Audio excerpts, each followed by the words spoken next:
English service of Radio Algeria International. It's time for the news. Foreign Minister Ahmed Attaf has received the ambassadors and representatives of the 5 member states of the BRICS group accredited in Algeria. And Algeria's permanent representative to the United Nations, Ammar Benjama, has called for the self-sufficiency of developing countries to ensure the world's food security. And Italy and Germany have spoken out in favor of a diplomatic solution in Niger in the wake of the expiry of an ultimatum issued by the ECOWAS urging for a restoration of the constitutional order in the country. And those were the major developments. Now, the Full News edition. Good afternoon. President of the Republic, Supreme Chief of the Armed Forces and Minister of National Defense, Abdelmajid Tebboune, has sent a message of condolences to the family of the veteran, former commander of the Republican Guard, retired Major General Deep Makhlouf, who passed away yesterday, Sunday. Army Chief of Staff Major General Saeed Shangriha also offered condolences to the family of the late official on behalf of the National People's Army and on his own behalf. And for his part, the Speaker of the Council of the Nation, Salah Gujil, also expressed his condolences to the family of the late Major General. Interior Minister Brahim Merad, entrusted by the President of the Republic, Abdelmajid Tebboune, has expressed condolences in Timimoun to the family of the martyr of national duty, Ben Hammi Mustafa, who passed away while fulfilling his noble mission of extinguishing fires. Accompanied by the Minister of National Solidarity, Family and Women's Issues, Mrs. Kautar Kriko, the Interior Minister handed over to the family of the martyr the aid agreed by President Abdelmajid Tebboune for the benefit of the victims of the forest fires erupted in several provinces of the country. Mr. Merad hailed the important role of the National People's Army in safeguarding the stability of the country, commending the synergy between the National Army and the citizens to face up to the different crises that hit Algeria. He also underlined that the state is willing to take in charge all the families who lost their children in the forest fires, giving the interest granted by the President of the Republic to the martyrs of the fires, whether they were members of the National Army or civilians.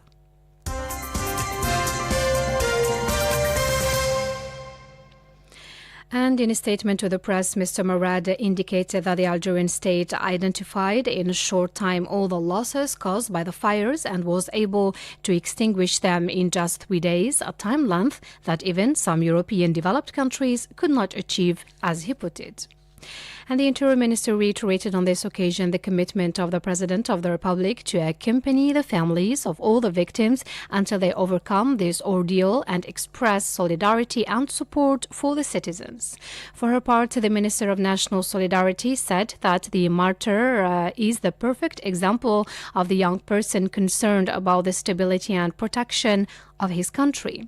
At the end of the visit, the Fatiha was recited by a group of imams and local leaders in memory of the martyr of duty, late Ben Hammi Mustafa. Foreign Minister Ahmed Attaf has received the ambassadors and representatives of the 5 member states of the BRICS group accredited in Algeria. Entrusted by President Abdelmajid Tebboune, the Algerian diplomacy chief received the ambassadors of China, Russia, India, as well as the chargé d'affaires at the Embassy of Brazil and South Africa in Algeria. The meetings come as part of the efforts made to back Algeria's candidacy to become a member of the BRICS, notably by promoting the advantages of Algeria's candidacy, which stem from a strong political will of President Abdelmajid Tebboune and from the principles and values of Algeria's foreign policy. Mr. Attaf added that Algeria has always called for the establishment of an international multipolar order and action and worked for the democratization of international relations.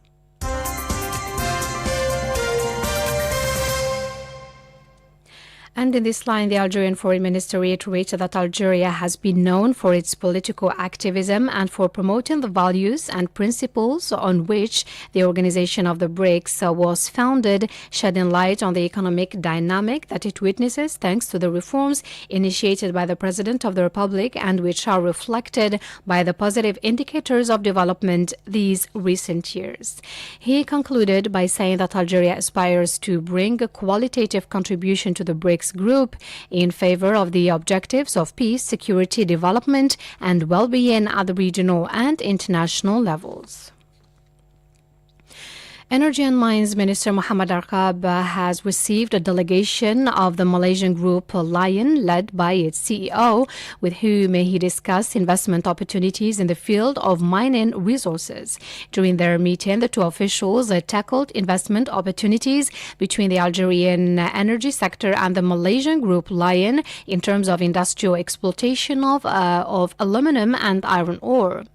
The Malaysian group expressed its will to explore opportunities to invest and implement industrial projects in the field of aluminum and steel industries in Algeria. The two sides reviewed cooperation and partnership opportunities in fields of common interest, notably as part of the strategy of the Malaysian group aimed at implementing industrial projects in Algeria. Trade Minister Tayyip Zitouni will partake tomorrow, Tuesday, in the second Africa Coffee Summit in Uganda.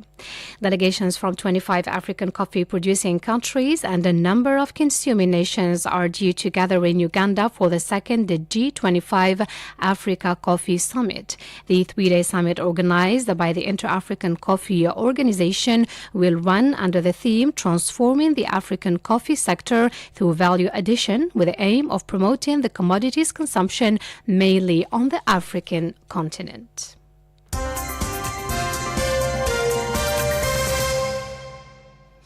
You're still listening to Radio Algeria International, 14 hours 37 minutes, Algiers time. The permanent representative of Algeria to the United Nations has called for the self-sufficiency of developing countries to ensure the world's food security. During the debate of the UN Security Council held on the world's food insecurity driven by hunger and conflict, which was chaired by the U.S. Secretary of State Antony Blinken, the Algerian ambassador shed light on Algeria's efforts to support its neighboring countries, and notably the Sahel countries, in terms of food and health aid to help them overcome the consequences of internal conflicts and natural catastrophes. He also called for sustainable financing and the transfer of technologies and the reinforcement of the country's capacities in terms of development, notably in Africa, to allow them to implement the 2030 Sustainable Development Programme. At the end of the debate, the UN Security Council expressed concern over the insufficient humanitarian aid and financing of development, which limits the efforts of the fight against food insecurity and the threat of famine induced by conflicts. To the Western Sahara issue now, the participants to a conference on Western Sahara organized here in Algiers by the National Institute for Global and Strategic Studies have unanimously affirmed that the implementation of international law was the only means of security decolonization of the Moroccan-occupied territory. The participants, including historians, researchers, and experts, shed light on Morocco's attempts to legitimize its occupation of Western Sahara by resorting to manipulation to abuse the international public opinion about the Sahrawi issue. They urge the international community to take up its responsibilities and to allow the Sahrawi people to fulfill its right to self-determination. You're still listening to Radio Algeria International. Italy and Germany have spoken out in favor of a diplomatic solution in Niger in the wake of the expiry of an ultimatum issued by the Economic Community of West African States, ECOWAS, urging for a restoration of the constitutional order in the country. A spokesman for the German Foreign Ministry said that mediation continued with the coup leaders in Niger despite the expiry of the ultimatum.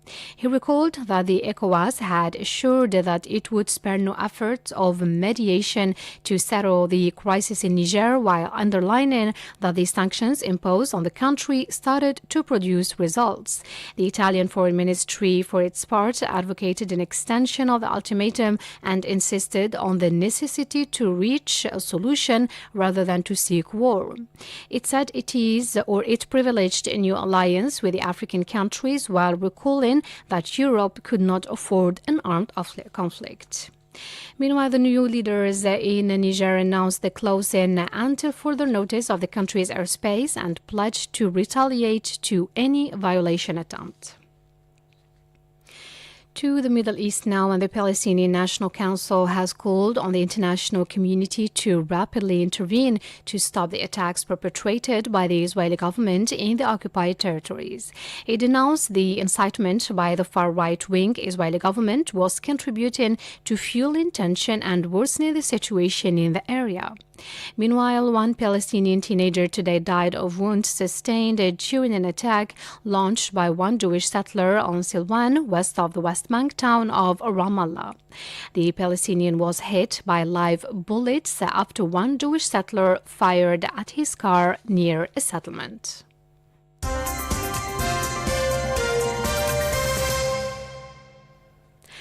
And in Syria, 4 soldiers have been killed and 4 others wounded in a raid carried out by the Israeli army against several surrounding areas of the capital, Damascus.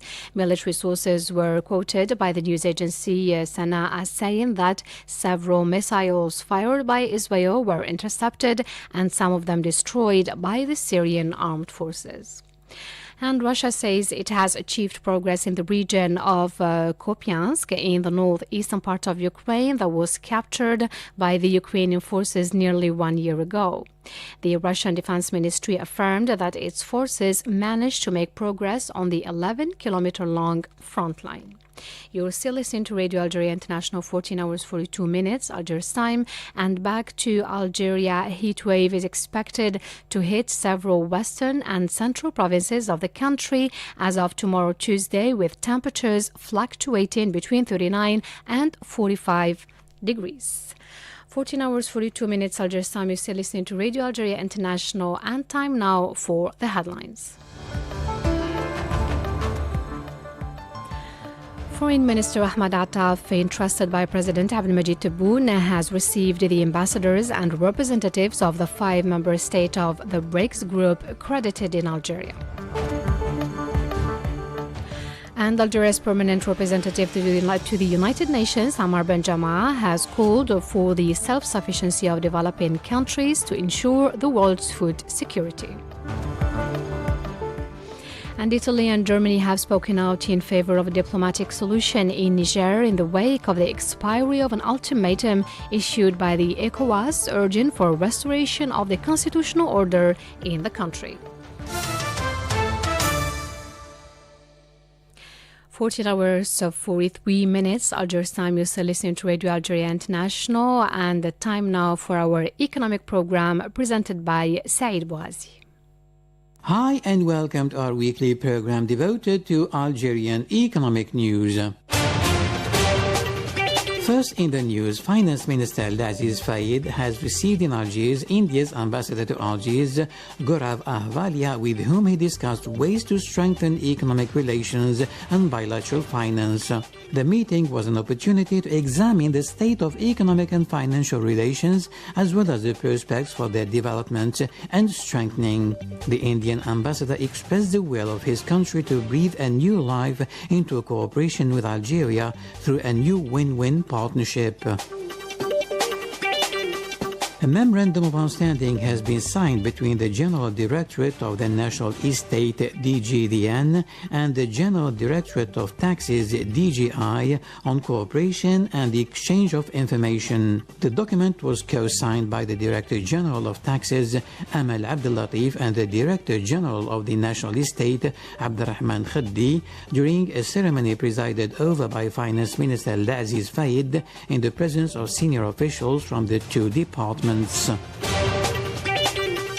The Algerie Telecom Group and the public company Catel Fibrotique have signed a partnership agreement for the manufacture and supply of fiber optic telecommunications cables with the aim of supporting the development of the national network, the group said in a press release.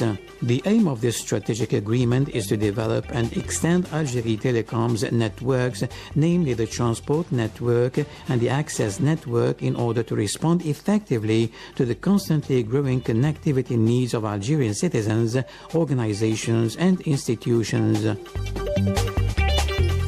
In more Algerian economic news, the Minister of Energy and Mines, Mohamed Arkab, has received a delegation from the Chinese company Huawei, led by Philippe Wang, Huawei's Executive Vice President for the Northwest and Central African region, with whom he discussed the consolidation of bilateral cooperation, according to a press release from the ministry. The meeting included a detailed presentation of Huawei's activities in setting up information and communication technology infrastructures and intelligent devices using integrated technological solutions, the same source said. The Minister of Energy and Mines, Mohamed Arkab, has held talks in Harare, Zimbabwe, with the Minister of Mines and Mining Development of the Republic of Zimbabwe, Winston Chitando, on opportunities for cooperation, investment and partnership in the mining sector, according to a ministry press release. Mohamed Arkab presented an overview of the development of the mining sector and the implementation of major structuring mining projects of national interest, and which constitute a strategic choice in view of the natural wealth and significant mineral resources that our country conceals, and this within the framework of a dynamic vision that integrates the various components of research, exploration, exploitation, transformation and development for the diversification of the national economy, the creation of wealth and the satisfaction of the national needs in mineral resources. A memorandum of understanding has been signed in Harare, Zimbabwe, between Algeria and Zimbabwe for the development of bilateral cooperation in the energy sector, according to a press release from the Ministry of Energy and Mines. The memorandum of understanding covers the development of bilateral cooperation in the fields of oil, gas, electricity, renewable energies, and training, according to the same source. And to wind up our program, the Algerian Company of Electricity and Gas Industries, SAEG, a subsidiary of the Sonelgaz Group, plans to generate 15% of its sales abroad by 2026, according to its CEO, Youssef Defdef, pointing out that many requests from Latin America, Asia and Africa are currently being examined. The CEO highlighted a number of projects that will contribute to increasing the company's exports, notably the meter manufacturing project and the maintenance and spare parts manufacturing project. And with this we come to the end of our weekly program devoted to Algerian economic news. Goodbye. 14 hours, 48 minutes.